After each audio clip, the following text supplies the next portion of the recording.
अस्सलाम वालेकुम जी स्टूडेंट्स, क्या हाल है आपके।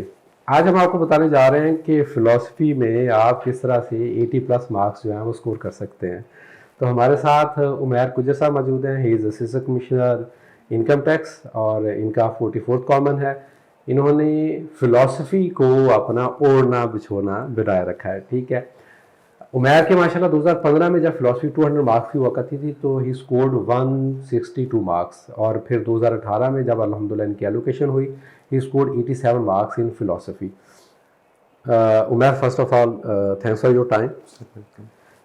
अच्छा, अब उमैर, जो पहला क्वेश्चन है कि फ़िलासफ़ी के मुतालिक एक डर जो है, पहला मैं मतलब बच्चे को मैं कहता हूँ ना कि यार फ़िलासफ़ी रख लो, तो उसका ना पहले थोड़ा सा रंग उतर जाता है, ठीक है, वो डर जाता है, सर फ़िलासफ़ी बड़ा मुश्किल सब्जेक्ट है। अच्छा, फिर मैं उसको कहता हूँ नहीं यार इतना मुश्किल सब्जेक्ट नहीं है, इसके बड़े अच्छे टीचर्स अवेलेबल हैं, या तो ना किसी सब्जेक्ट का टीचर अवेलेबल ना हो। तो वो कहता है सर नहीं, इंटरव्यू में बड़े मुश्किल सवाल पूछते हैं अगर आपने फ़िलासफ़ी रखा हुआ।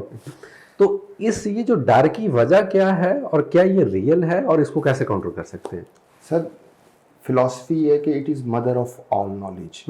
तो इसका रीजन है ग्रीक्स में। तो ग्रीक्स यूनानी जुबान की इसकी टर्मिनोलॉजीज हैं, जैसे मेटाफिजिक, एपिस्टिमोलॉजी, एम्पिरिसिज्म, रैशनलिज्म। ये बड़ी मुश्किल सी टर्मिनोलॉजीज हैं, बुनियादी तौर पे बड़ी सादा चीजें हैं, लेकिन क्योंकि उसका रीजन हुआ है यूनानियों में, और फिर उसके बाद इसने 2000 साल का सफर है, मॉडर्न फिलोसफर्स आए, इस्लामिक फिलोसफर्स आए, वो सारी ओवरलैपिंग ने इसको डिफिकल्ट बना दिया। ठीक है। दूसरा ये है कि इसको समझने के लिए, समझाने के लिए खुद फिलॉसफी का पता होना चाहिए कि मेटाफिजिक्स है तो क्या है, एपिस्टिमोलॉजी है तो क्या है।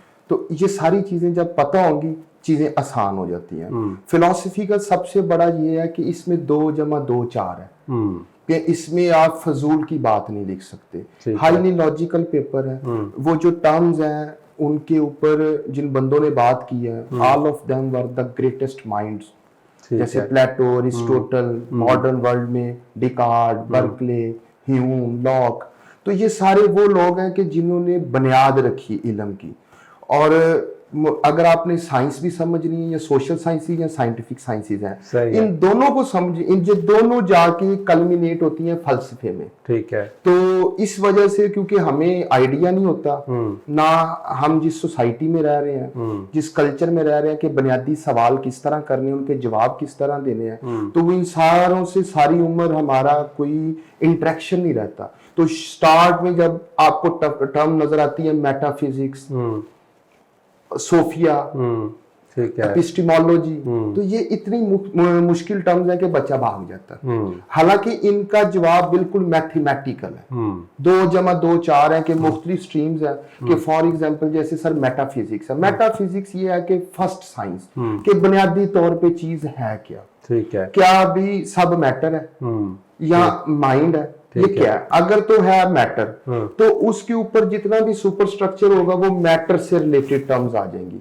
ठीक हो गया। अगर वो बुनियादी तौर पे चीज कहेंगे कि माइंड है सब कुछ, तो जो जो चीज पे और थ्योरी आ जाएगी।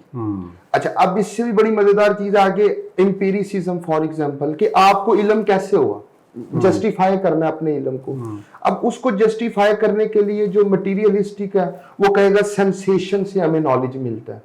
जो आइडियलिस्टिक है वो कहता है प्योर माइंड से, कि आपने हर चीज को एब्स्ट्रैक्ट कर देना और आपने प्योर माइंड से थ्योरी कंसीव करनी है। तो ये इस वजह से इन दोनों चीजों को जब हम देखते हैं तो चीजें आसान है। मसला वही आ जाता है कि फिलॉसफी के लिए आपको तारीख का पता होना चाहिए, ठीक है। फिलॉसफी के लिए आपको ये आपके अंदर कैपेसिटी होनी चाहिए कि आप सवाल कर सकें, सवाल सुन सकें। फायदा इसका ये है सर, ऐसे 2-3 फिलॉसफिकल ऐसे आते हैं, बिल्कुल, पॉलिटिकल साइंस, जो भी आपका कह रहे हैं कि जितने भी आपके सब्जेक्ट्स हैं ना, उनकी बुनियाद फलसफे में है। कि हर साइंस की बुनियाद जो है ना, उसके पीछे जाके देखेंगे तो कोई ना कोई फिलोसफर है जिसने पहली ईंट रखी है और उसके बाद बाकी लोग उस पे ईंटें लगाते हैं। बिल्कुल सही है। तो अगर आपको पहली ईंट का पता है तो आपकी फिर मेंटल क्लैरिटी ज्यादा होगी। और हम रोज बात सुनते हैं कि लॉजिकल आर्गुमेंट होना चाहिए। अब फिलॉसफी जिसने पढ़ी है उसको पता है कि लॉजिक क्या है और आर्गुमेंट को लॉजिक के दायरे में कैसे रखना है। मतलब अब इसकी 6 डायमेंशंस हैं फिलॉसफी की। पहली है मेटाफिजिक्स। अगर आपको मेटाफिजिक्स पता है, हम रोज सुनते हैं कि पर्सपेक्टिव, आइडियोलॉजिकल पर्सपेक्टिव, जैसे आइडियलिज्म, मटेरियलिज्म, फेमिनिज्म, मुख्तलिफ पर्सपेक्टिव्स हैं जिनसे हम दुनिया को अंडरस्टैंड करते हैं।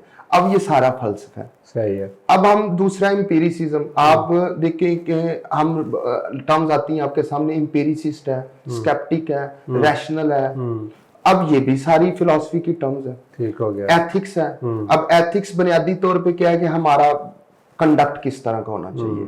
अब कोई कहता है कि हमारा कंडक्ट है कि पावर एक्वायर कर ले, कोई कहता है कि हमारा रिलीजियस है, वो कहेगा तकवा कर लो।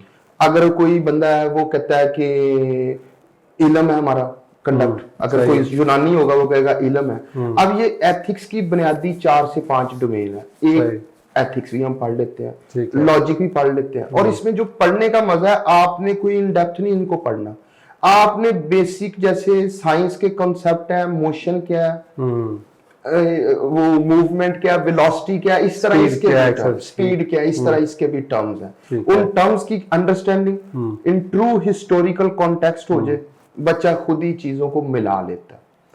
अच्छा, अब इसमें इस चीज को तो मैं बिल्कुल आपके आगमन को बाई करता हूँ कि मदर ऑफ ऑल साइंसेज है, और जितनी भी पहली ईंट है, बल्कि हम साइंस के अंदर देखते हैं कि अगर हम क्लासिफिकेशन की बात करते हैं, टेक्सोनॉमी, तो टेक्सोनॉमी की बुनियाद अरिस्टोटल ने रखी थी। उसने ऐसा कहा कि जनाब जो तमाम लिविंग थिंग्स है, उसने उसको 2 कैटेगरी में क्लासिफाई कर दिया था, प्लांट्स और एनिमल, और उसके बाद वो इवॉल्व सारी बाकी साइंसेस को भी सर उसने ऑर्गेनाइज्ड कैसे करना है अपने माइंड को। ठीक है। अच्छा, लेकिन एक और थोड़ा सा है कि जो क्रिटिसिज्म किया जाता है, फिलॉसफी जो लोग पढ़ते हैं या जिनको फिलॉसफी की थोड़ी अंडरस्टैंडिंग आ जाती है, तो उनका मतलब कहा जाता है कि ये लोग ना थोड़ा, मैं इनको सेकुलर नहीं कहूँगा, सेकुलर का मतलब भी यहाँ पे लादीन लिया जाता है। कहते हैं जी ये दीन से दूर होना शुरू हो जाते हैं लोग।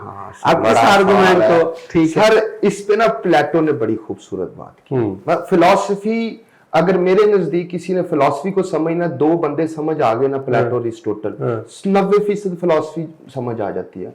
वो कहता है कि ये इस तरह ही है कि जैसे वाइन का एक कप है, एक कतरा लगाते हैं आप मगन हो जाते हैं। ठीक है। आप मगन हो, स्केप्टिसिज्म होती है कि आप जितनी आपकी इर्द गिर्द सारी रियलिटी है ना, उसको एब्स्ट्रैक्ट कर देते हैं और कहते हैं कि हम रियलिटी हैं। ठीक है। लेकिन वो पीछे पूरा कप पड़ा होता है। सही है। जब वो आप जाके कप पीते हैं, तो आपको पता चलता है कि चीजों का दायराकार इससे भी बड़ा वसी है। ठीक है। लेकिन ये तो सर एक हो गई एक अदबी बहस, और इसकी बड़ी डायमेंशंस हैं। लेकिन सीएसएस के कॉन्टेक्स्ट में सबसे बड़ा क्रिटिसिज्म, आप 5 साल के पेपर्स देख लो, कहते हैं बच्चों को सवाल समझना नहीं आता। बिल्कुल ट्रू दैट। सवाल समझना नहीं आता, सवाल करना नहीं आता, सवाल का जवाब नहीं देना आता। फलसफा आपको 3 चीजें सिखाता है। गुड हो गया। मतलब ये आपकी एक बुनियादी ट्रेनिंग कर देता है, माइंड की ट्रेनिंग कर देता है कि आपने न्यूज़पेपर पढ़ना है किस तरह पढ़ना है, बुक पढ़नी है किस तरह पढ़नी है, किसको पढ़ना है किसको नहीं पढ़ना। सही है। और फिलॉसफी एक ब्रैकेट भी ऐसी है कि उस ब्रैकेट में और कोई सब्जेक्ट श्योरिटी के साथ 80+ मार्क्स नहीं देता। बिल्कुल ठीक है। और वो पढ़ने से आप चाहे आईआर पढ़ें, चाहे पोल साइंस पढ़ें, 200 नंबर आपका फलसफे, अगर आपकी बुनियाद क्लियर है, आपको उसमें भी फायदा है। सोशियोलॉजी रखनी है, जेंडर स्टडीज का इस साल का पेपर देखे, सारा है ही फलसफा था। 5-6 पर्सपेक्टिव उसने पूछ लिए थे। बाकी सर प्लेटो था सबसे बड़ा फिलोसफर, उसने भी बात की कि एब्सोल्यूट एनर्जी, गुड एग्जिस्ट करता है। बड़े फिलोसफर आए जो लादीनियत की तरफ चले गए, बड़े फिलोसफर हैं जो दीन की तरफ चले गए, जैसे इस्लामिक फिलोसफर है, तो उनकी 200-250 साल की एफर्ट ये है कि फेथ को और रीजन को हार्मोनाइज कैसे करना है। गुड हो गया। ठीक है। अच्छा, इसका मतलब ये हुआ मैं कि फिलॉसफी पढ़ के आप काफिर नहीं हो जाएंगे। ठीक है सर, नहीं सर, मतलब ये अब आप पे डिपेंड करता है ना कि आप में सवाल करने की जुस्तजू कितनी है। गुड हो गया, वंडरफुल। अच्छा, ये बात तो मैं इस चीज से एग्री करता हूँ कि मतलब जितने भी दोस्त जो फिलॉसफी के साथ जिनका कोई शुगफ या एक प्यार है, और वो सीएसएस या पीएमएस के सब्जेक्ट्स में उन्होंने फिलॉसफी ऑप्ट किया, तो कहते हैं इसमें तो आपको बहुत लंबा चौड़ा लिखना भी नहीं होता। आपने क्वेश्चन का आंसर बिल्कुल ऐसे मैथमेटिकल आंसर होता है, 1-2 सफ़े का भी मैक्सिमम आप जवाब देते हैं तो 20 मार्क्स का क्वेश्चन आपका वो उसमें हैंडल हो जाता है। वो लंबी चौड़ी स्टोरियां नहीं सुनानी। 2 + 2 4 है। मतलब आपने मैथमेटिकल आंसर लिखना है। अगर उसने पूछ लिया फॉर एग्जाम्पल क्वेश्चन कि कांट की ट्रांसेंडेंटल, अब ये लफ्ज बहुत बार है ट्रांसेंडेंटल, ठीक है, जो एम्पिरिसिज्म है ना उसके ऊपर लिखे। अब लेकिन लफ्ज बुनियादी तौर पे मतलब रीजन इसका बार है, लेकिन सेंस इसकी बड़ी इजी है कि वो कांट ये कहता है कि कुछ चीजें ऐसी हैं जो ह्यूमंस नो नहीं कर सकते, अननोएबल है। उसको वो ट्रांसेंडेंटल, जर्मन था, उसने अपनी जुबान में नाम दे दिया, वो उसका ट्रेडमार्क बन गया। अब इसमें आपने क्या करना है, पहले बताना है ट्रांसेंडेंटल क्या है, एम्पिरिसिज्म क्या है। बाकी अगर आपकी हिस्ट्री की ठीक है, मतलब अगर किसी बच्चे ने 7 यूरोपियन हिस्ट्री इसके साथ रख ली है, ठीक है, उसको डबल एडवांटेज हो जाएगा। पॉलिटिकल साइंस रख ली सर, मेरे फिलॉसफी रख ली, फिलॉसफी, यूरोपियन हिस्ट्री 400 नंबर का ये कॉम्बिनेशन, और ये ऐसा कॉम्बिनेशन है कि जेंडर स्टडीज आपकी वैसे ही तैयार करवा देता है और सोशियोलॉजी भी करवा देता है। ठीक हो, मतलब ऐसा ये कॉम्बिनेशन है, यूरोपियन हिस्ट्री है तो सारे फिलोसफर तो यूरोप से ही आए हैं। ठीक है, गुड हो गया। पीछे इस्लामिक फिलोसफर्स आए हैं, इस्लामिक फिलोसफर पे भी क्वेश्चन आता है एक पे लार्जली, वो इकबाल। तो इकबाल इस्लाम से ज्यादा प्रोडक्ट था वेस्टर्न और इस्लामिक नॉलेज का, कि मॉडर्न जो वेस्टर्न फिलोसफी थी जैसे ईगोइज्म, एक्सट्रीम सब्जेक्टिविज्म, इन सारों को उसने इनकॉर्पोरेट करके एक नया फलसफा उसने दिया कि भाई आप में विंडो खोलनी है मुसलमानों ने नई मतलब वर्ल्ड के लिए कि इस वर्ल्ड में कैसे रहना है, तो उसने एक हार्मोनाइज कर दिया। तो अच्छा, अब इसमें ना एक थोड़ा पर्सनल क्रिटिक, जी थोड़ा पर्सनल अटैक ना लीजिएगा इसको, ना ठीक है ना। मुझे ये लगता है कि जो हमारे दोस्त जिनको थोड़ी फिलॉसफी आती है, उन्होंने जानबूझ के मुश्किल नहीं इसको कर दिया कि वो कुछ मतलब उनका राइटअप देखें तो फेसबुक के ऊपर अगर उन्होंने कोई अपना पोस्ट भी लगाई है ना, तो वो इसको इतना मुश्किल करके वो अपना कि मुझे फिलॉसफी आती है उसको इस तरह से पोस्ट करके, मतलब मैं बहुत सारे दोस्त जिनका मुझे पता है कि दे अंडरस्टैंड द फिलॉसफी और इनका इसके साथ बहुत प्यार है। तो ये ऐसा नहीं है कि ये डर जो पैदा किया गया है या फिलॉसफी से जो दूरी की गई, हालांकि मेरा ये मानना है कि फिलॉसफी आपको पढ़नी चाहिए, इसकी आपको अंडरस्टैंडिंग होगी तो लाइफ की रियल सेंस में आपको अंडरस्टैंडिंग आती है। आप चीज़ों को, आप बिहेवियर्स को, आप माइंड्स को बहुत अच्छी तरह से अंडरस्टैंड करते हैं। सीएसएस तो एक साइड पे आता है, ठीक है। इसमें क्या टीचर्स का भी रोल नहीं है कि उन्होंने जानबूझ के चीज़ों को बहुत ज़्यादा मुश्किल कर दी? सर, जो फलसफा है ना, इकबाल ने अपनी पूरी उम्र लगा दी, लेकिन फलसफा उसको भी प्रॉपर अगर हम आज क्रिटिसिज्म करें तो वो भी प्रॉपर नहीं समझ सका। सही है। एक तो ये ना कि आपने करनी है सीएसएस के पेपर के लिए तैयारी, उसकी डायमेंशन अलग है। उसका यह है कि सादगी मुश्किल काम है सर। जो सादा किताबें लिखी हैं वो बड़े लोगों ने लिखी हैं। सही है। जो मुश्किल, आप जब आपको खुद क्लैरिटी नहीं आती, आप अपनी क्लैरिटी को ऑब्स्ट्रक्ट वर्ड्स के साथ छुपाते हैं, मेकअप कर लेते हैं। सही है। तो मेरा अपना जो इंटरेक्शन हुआ है, मैं समझता हूँ कि इधर बहुत कम लोग हैं जिनको फलसफा समझ आता है, क्योंकि ये एफर्ट लंबी है। अगर आपने फलसफा समझना, अगर आपने सीएसएस के पेपर देने, उसकी लैदा वो मेरा छोटा भाई था तो उसके 80 मार्क्स आ गए, तो उसको मैंने 10 दिन फिलॉसफी पढ़ाई थी, वो एक लैदा डोमेन है कि सीएसएस के पेपर च काका 80 नंबर किवें लाने। लेकिन जो फलसफा इन इटसेल्फ है वो वही बात है।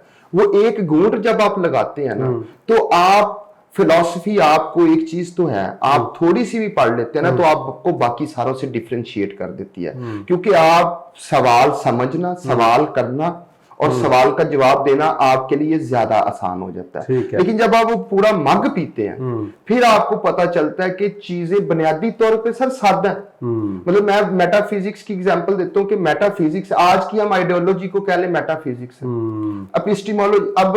एपिस्टीमोलॉजी है, मॉडर्न साइंटिफिक स्टडीज सारी एम्पिरिसिज्म के ऊपर खड़ी है कि आपने रिसर्च मेथड करना है। अब रिसर्च मेथड की ओरिजिन फिलॉसफी है। उसके बाद सर माइंड की फिलॉसफी है, साइकोलॉजी बन गई है। पहले ये माइंड की फिलॉसफी होती थी, अब वो साइकोलॉजी बन गई है। गुड हो गया। सोसाइटी, अरिस्टोटल को आप पढ़ ले, प्लेटो को पढ़ ले, उन्होंने उसमें सोशियोलॉजी भी बताई है, पॉलिटिक्स भी बताई है, मेटाफिजिक्स भी, एपिस्टीमोलॉजी भी, सारी 6-7 डायमेंशंस बताई हैं। तो उनको समझने के लिए सर बड़ी लंबी स्टडी चाहिए कि आपने तारीख को पढ़ना है, आपने बंदों को पढ़ना है। मतलब फॉर एग्जांपल ग्रीक्स थे तो उनका माहौल क्या था, किस एनवायरनमेंट में रह रहे थे, सवाल किस तरह, किस कॉन्टेक्स्ट में उठाए हैं। उसके बाद मुसलमान आए हैं तो उन्होंने किस कॉन्टेक्स्ट में उठाए हैं, और आपका सवाल का जवाब कि क्या मजहब दूर करता है। अगर मुसलमान फिलोसफर आप देखें, all of them were inspired by the आयात्स ऑफ कुरान, कि कुरान ने उनको फलसफे की तरफ लगाया था। मसला ये है कि जब आप फलसफा आपको रिजिडिटी से दूर लेके जाता है, और रिजिडिटी कुछ लोगों का मजहब भी है, कमाई भी है, तो फिर वो इस वजह से उसके खिलाफ अटैक करते हैं। चले इसमें फिर एक लंबी डिबेट शुरू हो जाती है। हम इससे जरा टू द पॉइंट जो सीएसएस कैसे है उसकी तरफ आते हैं, क्योंकि मुझे कुछ लगता है कि जो हमारे कुछ देसी लिबरल हैं वो ज्यादा फैसिस्ट और रिजिड हैं, ठीक है ना, जिस तरह कुछ हमारे रिलीजियस फंडामेंटलिस्ट जो हैं सर दोनों तरफ एक्सट्रीम है, ठीक है, दोनों तरफ इज्म है, ठीक है।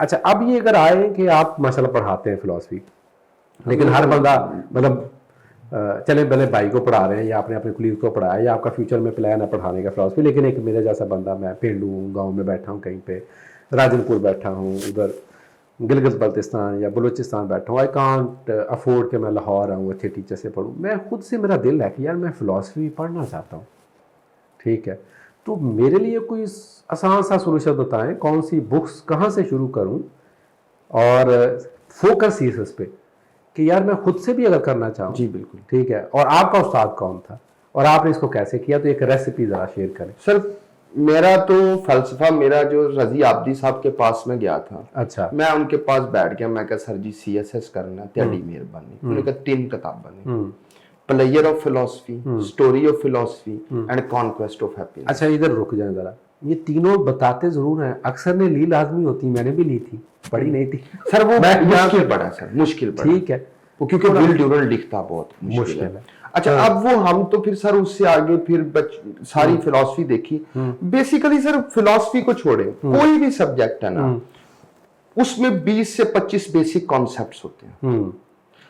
पहले तो बच्चे ने उसको समझना है, ठीक हो गया, कि अगर फॉर एग्जांपल मेटाफिजिक्स है वर्ल्ड, तो मेटाफिजिक्स है क्या, ठीक है, इसका मीनिंग क्या है, इसमें आगे 3 से 4 बड़ी क्या डिबेट्स एग्जिस्ट करती हैं। ठीक हो गया, एम्पिरिसिज्म है, इसका क्या मतलब है, एक छोटी सी बुक है बिग आइडियाज इन ब्रीफ, वैसे भी मैं समझता हूँ CSS के यहाँ स्टूडेंट को देख एक एक पेज पे उसने लिखा हुआ है, क्या कौन है ऑथर? सर ऑथर मुझे याद नहीं, बिग आइडियाज ब्रीफ छोटी बुक है, ठीक है, उसने मैंने ये रीडिंग्स वालों से ली थी, मैं ऑथर आपके साथ मैसेज पे शेयर कर दूंगा। ठीक हो गया, वो उसने ना सारे सब्जेक्ट्स के तकरीबन ना बेसिक कॉन्सेप्ट्स बताए हुए हैं कि ये इनका मतलब है। सही है। पहले सर लेनी है बेसिक कॉन्सेप्ट्स की अंडरस्टैंडिंग, ठीक है, उसके बाद जब बेसिक कॉन्सेप्ट्स आ गया, बुक है फिलॉसफी पावर ऑफ आइडिया। अब मसला ये है उस सारी बुक को नहीं पढ़ना, ठीक है, उस सारी बुक से कोई तल्लक ही नहीं फिलॉसफी का। मतलब जिसने पॉलिटिकल साइंस पढ़नी है तो वो उसमें से पॉलिटिकल आइडियाज पढ़ सकता है, अदरवाइज उसमें से सिलेक्टिव रीडिंग है। ठीक है, सिलेक्टिव रीडिंग प्लेटो अरिस्टोटल को नहीं छोड़ना, हालांकि उस पर सवाल नहीं आता,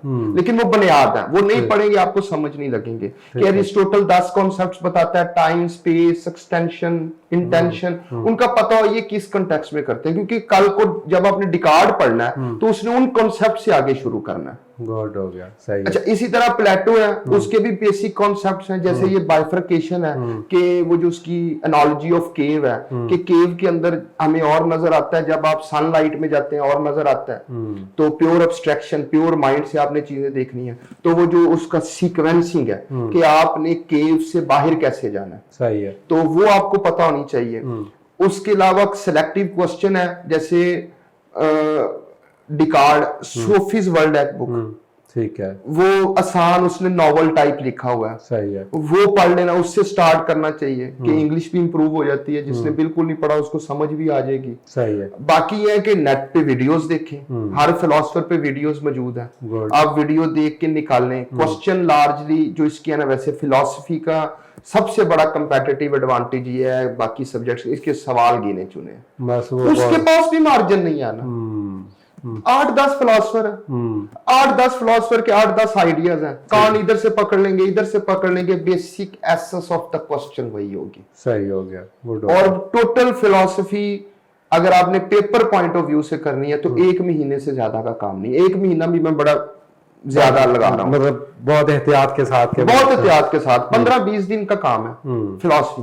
लेकिन इसकी सर फिर मैं वही बात करूंगा कि इस का इम्पैक्ट आपको हर सब्जेक्ट में नजर आएगा, चाहे आप पाक अफेयर्स कर रहे हैं, चाहे आप करंट अफेयर्स कर रहे हैं, आप जिस भी कॉन्टेक्स्ट में। एक्चुअली तो आपका दिमाग खुल जाता है ना सर में, खाने खुल जाते हैं। गेस्ट आप हैं तो मैं नहीं ज्यादा बोलना चाहता इसलिए, ठीक है, मतलब जब तक आपका दिमाग नहीं खुलता सीएस आप कर नहीं कर सकते सर, ठीक है, आप rational evaluation of the question नहीं कर सकते कि कैसे क्वेश्चन में उसने डिबेट कैसे हो। बच्चों का होता है, मैं एक छोटी सी एग्जांपल देता हूँ, मैंने कहा जी लिस्ट वेरियस हार्मोन्स, उन्होंने हार्मोन लिखे, उनके फंक्शन, उनके काजेज, इफेक्ट, मैंने कान पकड़ा इधर आया, मैंने कहा मैंने क्या लिखा है, इन लिस्ट वेरियस हार्मोन्स, ठीक, कहता सर ये मतलब सिर्फ नाम लिखने हैं, नाम मैंने कहा भाई मैंने यही पूछा है, ठीक है। तो क्वेश्चन को बच्चे सादा क्वेश्चन को अंडरस्टैंड नहीं करते। अच्छा जी, इसमें तो कोई शक नहीं है कि फिलॉसफी बहुत ही हाई स्कोरिंग सब्जेक्ट है। मैं तो लिटरली मेरी एक थ्योरी है सर, बच्चों को मैं कहता हूँ, आपने एक बड़ा प्यारा कॉम्बिनेशन दिया है और वो मेरी इस थ्योरी पे पूरा आता है। मैं कहता हूँ तो बच्चों को कि opt less competitive and high scoring subjects. Philosophy 500 से ज़्यादा बंदे नहीं रखते, यूरोपियन हिस्ट्री आपने रिकमेंड किया है 500-700 से ज़्यादा बंदा रखेगा नहीं, ठीक है, यूएस हिस्ट्री में लंबी लाइन होगी। पॉल साइंस तो चले आपने वो एक, अब मजबूरी है, पहले 2 ग्रुप्स में से आपने 1-2 सब्जेक्ट को आईआर रखने, आईआर रखें आप, हाँ आईआर चाहे रखें, चाहे पोल साइंस रखें। मैं समझता हूँ फलसफे और यूरोपियन हिस्ट्री के बगैर आप ये सब्जेक्ट्स में ना 150 अबव मार्क्स नहीं दे सकते। आपको अंडरस्टैंडिंग ही नहीं आती प्रॉपर्ली, अंडरस्टैंडिंग भी नहीं होगी। साथ आप देखिए वो जो आपने क्वेश्चंस के आंसर्स करने हैं तो उसमें आपको ट्रू कॉन्टेक्स्ट ही नहीं क्लियर होगा। वंडरफुल, ट्रू कॉन्टेक्स्ट नहीं क्लियर होगा, आप हवाई बातें करेंगे। अच्छा, अब फाइनल बुक्स भी आपने रिकमेंड कर दी, सोफीज वर्ल्ड बता दिया आपने, बिग आइडियाज इन ब्रीफ बता दिया आपने, फिलॉसफी पावर ऑफ आइडिया, और योर इस्लामिक हिस्ट्री के लिए, इस्लामिक फलसफे के लिए। अच्छा, इस्लामियात पे नहीं मैंने बात की सर। इस्लामियात में जिस बच्चे ने फलसफा ठीक पढ़ा है ना, इस्लामियात में मैं नहीं कहता कि वो हाई स्कोरिंग सब, लेकिन वो फेल कभी नहीं हो सकता, ठीक है, क्योंकि आप उसमें बड़ी अच्छी, वो इस्लामियात का पेपर वाला आप जिसको मर्जी पढ़ेंगे इस्लामियात में पहली बहस ही जो शुरू होती है कि कुरान के, आप कहते हैं गॉड की एग्जिस्टेंस के आर्गुमेंट, अब उसमें कॉस्मोलॉजिकल आर्गुमेंट है, मतलब फिलॉसफी के ने 5 आर्गुमेंट दिए हैं रैशनल के खुदा की एग्जिस्टेंस के ऊपर। इसी तरह आप वही की बात करते हैं, वही पे क्वेश्चन आ जाता है, वही is a source of knowledge. अगर आपने एपिस्टेमोलॉजी पढ़ी हुई है, आपको पता है कि भी सेंसेशन है एक सोर्स ऑफ नॉलेज, एक माइंड है सोर्स ऑफ नॉलेज, एक उसके अंदर आपकी सोल है सोर्स ऑफ नॉलेज, एक उससे आगे हायरार्की है जिसमें इंट्यूटिवली आपके पास नॉलेज आ जाता है, जिसको हम वही बोलते हैं। तो सर इसमें यह है कि इस्लामियात के इसका बहुत ज्यादा लिंक है, ठीक है, ये मेरा एक। अच्छा, अब हम जनाब अपनी इस बहस को कंक्लूड कर रहे हैं। जी सर, आपके जो भी क्वेश्चंस हैं डायरेक्टली सर उमर से पूछना चाहते हैं तो you can contact him on the Facebook, ठीक है। आप हमसे, हमें फिलॉसफी तो नहीं आती, कमेंट्स में लिख सकते हैं, कोई टूटा फूटा जवाब देने की हम कोशिश करेंगे आपको। बहरहाल जो सारे रिक्वेस्ट किए हैं बुक्स वगैरह वो डिस्क्रिप्शन में हम आपको पूरा लिख देंगे, आप वहाँ पे जाके उन किताबों के नाम और आथर जो है वो देख सकते हैं। फाइनल सर कोई आप समझते हो कि हमने जो डिस्कशन किया उसमें मैंने कोई क्वेश्चन नहीं पूछा का आपका ख्याल था कि ये डिस्कस होना चाहिए, कोई आप अपनी तरफ से कोई चीज़ ऐड करना चाहें तो? सर मैं सिर्फ एक ही चीज़ कहूँगा कि 2 तरह के स्टूडेंट्स होते हैं, मैंने अपने एक्सपीरियंस जो है, एक वो होते हैं जिनके अंदर बड़ी स्ट्रॉन्ग एंड डोमिनेटिंग अर्ज होती है कि यार ऐसी CSS करना है, ठीक है, उनको तो मैं हाईली रिकमेंड, वो कर भी जाते हैं, हाँ कर, उनको हाईली रिकमेंडेड है मेरी तरफ से फिलॉसफी, ठीक है, कि एक तो उनके ज़हन के खाने खुल जाएंगे, एक उनके चांसेस बढ़ जाएंगे करने के। बाकी जो वो बच्चे हैं जो कहते हैं कि हमने 70 नंबर लेने हैं, 60 लेने हैं, ऑप्शनल में पास होना है और इतनी डोमिनेटिंग अर्ज नहीं है, तो उनका ये है कि वो फिलॉसफी के 7-8 क्वेश्चन है, मैं मतलब शेयर कर दूंगा, तो उनके जो जवाब है ना वो सीधे सीधे से हैं, तो 50-60 नंबर वो भी ले सकते हैं। लेकिन जो हाई स्कोरिंग चाहता है ना कि इस ब्रैकेट में, मतलब फिलॉसफी इजीली 85 से ऊपर नंबर देती है। इस दफा भी जो रिजल्ट आया है ना, जो फेल है, मैंने उसकी अभी उन्होंने इंटरनेट पे मतलब पब्लिश नहीं की वो रिपोर्ट्स, 89 स्कोर है फिलॉसफी वाले लड़के के, सबसे हाईएस्ट स्कोर फिलॉसफी वाले का है जी, जो फेल हुए हैं उनमें से भी, किसी सब्जेक्ट में से भी। तो चले आप जनाब, कोई भी आपके क्वेश्चंस हैं तो आप हमें कमेंट्स में लिख सकते हैं। सर उमर आपका बहुत बहुत शुक्रिया सर, और इंशाल्लाह हम सर को इंगेज करते रहेंगे आपके लिए, इस तरह की जो है फिलॉसफिकल डिस्कशन जो हम करते रहेंगे। आज तक के लिए इतना ही, थैंक यू, अल्लाह हाफिज़।